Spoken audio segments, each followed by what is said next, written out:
ಕೋಲಾರ ಜಿಲ್ಲೆಯ ಶ್ರೀನಿವಾಸಪುರ ತಾಲೂಕಿನ ರಾಯಲ್ಪಾಡು ಸಮೀಪದ ಸೊಣ್ಣಕಲ್ಲು ಅರಣ್ಯ ಪ್ರದೇಶದಲ್ಲಿ ಹಚ್ಚ ಹಸಿರಿನಿಂದ ತುಂಬಿರುವ ನೂರಾರು ಎಕರೆ ಇರುವ ದಟ್ಟವಾದ ಅರಣ್ಯ ಪ್ರದೇಶದ ಜಾಲರಿ ಮರಗಳನ್ನು ತುಂಬಿರುವ ಬೆಟ್ಟದ ಪ್ರಕೃತಿಯ ಮಡಿಲಲ್ಲಿ ಸುಮಾರು 22 ವರ್ಷಗಳ ಹಿಂದೆಯೇ ಒಂದು ಚಿಕ್ಕದಾದ ಯರ್ರಕುಂಡ ಗಂಗಮ್ಮ ದೇವಿಯ ದೇವಾಲಯವನ್ನು ನಿರ್ಮಿಸಲಾಗಿದೆ. ಪ್ರತಿ ಮಂಗಳವಾರ ಹಾಗೂ ಭಾನುವಾರದಂದು ವಿಶೇಷ ಪೂಜೆಗಳನ್ನು ಮಾಡಲಾಗುತ್ತಿದೆ. ಹೊಸ ವರ್ಷದ ಮೊದಲ ದಿನ ಜನವರಿ 1ರಂದು ವಿಶೇಷವಾಗಿ ಪೂಜೆಗಳು ನೆರವೇರಲಿದ್ದು ಸಾವಿರಾರು ಭಕ್ತಾದಿಗಳು ಸಾಗರೋಪದಿಯಲ್ಲಿ ಆಗಮಿಸಿ ದೇವರ ಕೃಪೆಗೆ ಪಾತ್ರರಾಗುತ್ತಾರೆ. ಆದರೆ ಈ ದೇವಾಲಯಕ್ಕೆ ಮೂಲಭೂತ ಸೌಲಭ್ಯಗಳ ಕೊರತೆ ಇದ್ದು ರಸ್ತೆ, ಕೊಳವೆ ಬಾವಿ, ತಂಗುದಾಣಗಳನ್ನು ನಿರ್ಮಾಣ ಮಾಡಿಕೊಡುವಂತೆ ದೇವಾಲಯದ ಪುರೋಹಿತರಾದ ಹನುಮಂತ ರೆಡ್ಡಿ ಮನವಿ ಮಾಡಿದ್ದಾರೆ.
ಮೊದಲಿಗೆ ನನ್ನ ಹೆಸರು ಹನುಮಂತ ರೆಡ್ಡಿ ಅಂತಂದು, ಸ್ಕೂಲ್ ಮಾಸ್ಟ್ರು, ರಿಟೈರ್ಡ್ ಆಗಿದ್ದೀನಿ. ಸುಮಾರು 9 ವರ್ಷಗಳಾಗಿದೆ.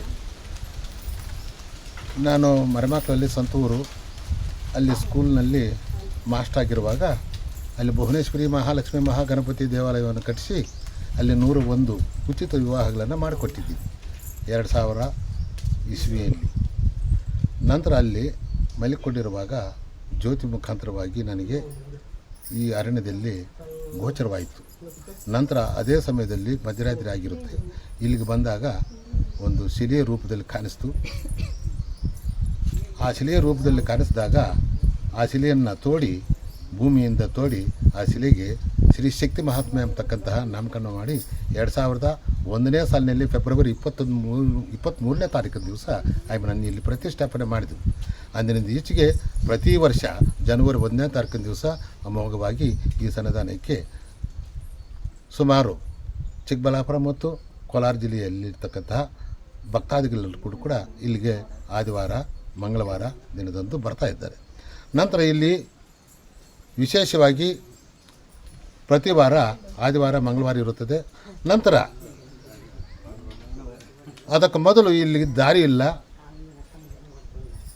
ಏನೂ ಇಲ್ಲ, ಪೂಜೆ ಇಲ್ಲ, ಏನೂ ಇಲ್ಲ. ಅದನ್ನು ಈಚೆಗೆ ನನಗೆ ಅಭಿವೃದ್ಧಿ ಮಾಡಿ ಇವಾಗ 2023ನೇ ಅಂದರೆ 22 ವರ್ಷಗಳಾಯಿತು ಇಲ್ಲಿ ಪ್ರತಿಷ್ಠಾಪನೆ ಆಗಿ. ಅಂದರೆ ಈಚೆಗೆ ಪ್ರತಿದಿನ ನಡೀತಾ ಇದೆ. ಅದೇ ಪ್ರಕಾರ ಇನ್ನು ಬರ್ತಕ್ಕಂಥ ದಿನ ಇವಾಗ 2023 ಮತ್ತು 24ನೇ ಸಾಲಿಗೆ, ಅಂದರೆ 2024ನೇ ಸಾಲಿಗೆ ಅದ್ಧೂರಿಯಾಗಿ ಜಾತ್ರೆ ನಡೀಬೇಕು ಅಂತಕ್ಕಂತಹ ಅಭಿಲಾಷೆ ನಮಗೂ ಇದೆ.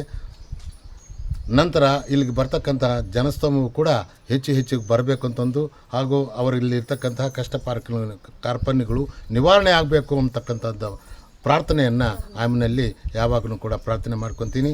ನಂತರ ಇಲ್ಲಿಗೆ ಈ ತಾಲೂಕಿನಲ್ಲಿರ್ತಕ್ಕಂತಹ 3 ಜನ ಶಾಸಕರು, ಒಬ್ಬ MLC, 2 MLAವನ್ನು ಕೂಡ ಅದಲು ಬದಲಾಗಿದ್ದರೂ ಕೂಡ ಈ ಸನ್ನಿಧಾನದಲ್ಲಿ ಹೆಚ್ಚು ಪ್ರಾಧಾನ್ಯತೆ ಕೊಳ್ಳಲಿಲ್ಲ ಅನ್ನುವುದು ಒಂದು ವಿಷಾದನೀಯವಾದ ಸಂಗತಿ. ಇಲ್ಲಿ ಕೋಲಾರ ಜಿಲ್ಲೆಯಲ್ಲಿ ಅದ್ಭುತವಾಗಿರ್ತಕ್ಕಂಥ ಸನ್ನಿವೇಶ ನ್ಯಾಚುರಲ್ ಆಗಿ ಕಾಣಿಸ್ತಕ್ಕಂಥದ್ದು ಅಂತಂದರೆ ಈ ಸ್ಥಾನ ಯರ್ರಕೊಂಡ ಗಿರಿಧಾಮ ಕ್ಷೇತ್ರದಲ್ಲಿರ್ತಕ್ಕಂತಹ ಜಾಲಾರಿ ವೃಕ್ಷ ಸಂಪನ್ಮೂಲ ಕೇಂದ್ರ. ಇದು ಈ ಸಂಪನ್ಮೂಲ ಕೇಂದ್ರವನ್ನು ಟೂರಿಸಂ ಇಕೋ ಟೂರಿಸಂ ಪ್ಲೇಸನ್ನಾಗಿ ಮಾಡಬೇಕು ಅಂತಕ್ಕಂಥ ಅಭಿಲಾಷೆ ಉಂಟು. ಆದರೆ ಜನನಾಯಕರು ಇದಕ್ಕೆ ಬೆಂಬಲವನ್ನು ನೀಡುತ್ತಿಲ್ಲ ಅನ್ನುವುದು ಒಂದು ವಿಷಾದನೀಯ. ನಂತರ ಮುಂದಿನ ದಿನಗಳಲ್ಲಾದರೂ ಕೂಡ ಈ ಜನನಾಯಕರು ಜನಪ್ರತಿನಿಧಿಗಳು ಇದನ್ನು ಉದ್ಧಾರ ಮಾಡಲಿ, ಅಭಿವೃದ್ಧಿ ಮಾಡಲಿ ಅಂತಕ್ಕಂಥದ್ದನ್ನು ಮನೆಯಲ್ಲಿ ಪ್ರಾರ್ಥನೆ ಮಾಡ್ಕೊತೀನಿ. ಇಂದಿನಿಂದ ಪ್ರತಿದಿನವೂ ಕೂಡ ಬಾಳ್ದಿದ್ದನ್ನು ಕೂಡ ಭಕ್ತರು ಪ್ರತಿ ಭಾನುವಾರ ಮಂಗಳವಾರ ಇಲ್ಲಿಗೆ ಬರ್ತಾ ಇದ್ದಾರೆ.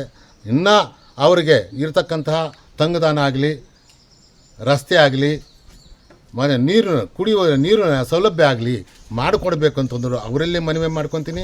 ಮಾಧ್ಯಮದ ಮುಖಾಂತರ ನಿಮ್ಮಲ್ಲಿ ಮನವಿ ಮಾಡ್ಕೊತೀನಿ. 2024ನೇ ಸಾಲಿಗೆ ಅದ್ಧೂರಿಯಾಗಿ ನಡೀಬೇಕು ಅಂತ ಅನ್ನೋದು ಒಂದು ಇದೆ.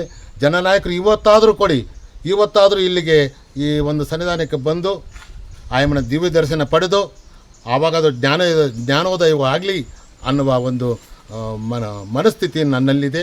ಅದೇ ರೀತಿಯಾಗಿ ಬರ್ತಾರೆ ಅಂತಕ್ಕಂಥ ನಂಬಿಕೆನೂ ನನಗಿದೆ. ಅದಕ್ಕೋಸ್ಕರ ಪ್ರತಿದಿನವೂ ಕೂಡ ಇಲ್ಲಿಗೆ ಬರ್ತಕ್ಕಂಥವ್ರಿಗೆ ರಸ್ತೆ ಸೌಲಭ್ಯ, ಕುಡಿಯುವ ಸೌಲಭ್ಯ ಮಾಡಿಕೊಳ್ಳೇಬೇಕು ಅಂತಕ್ಕಂಥದ್ದು ಮನವಿಯನ್ನು ಅವರಿಗೆ ಸಲ್ಲಿಸ್ತೀನಿ.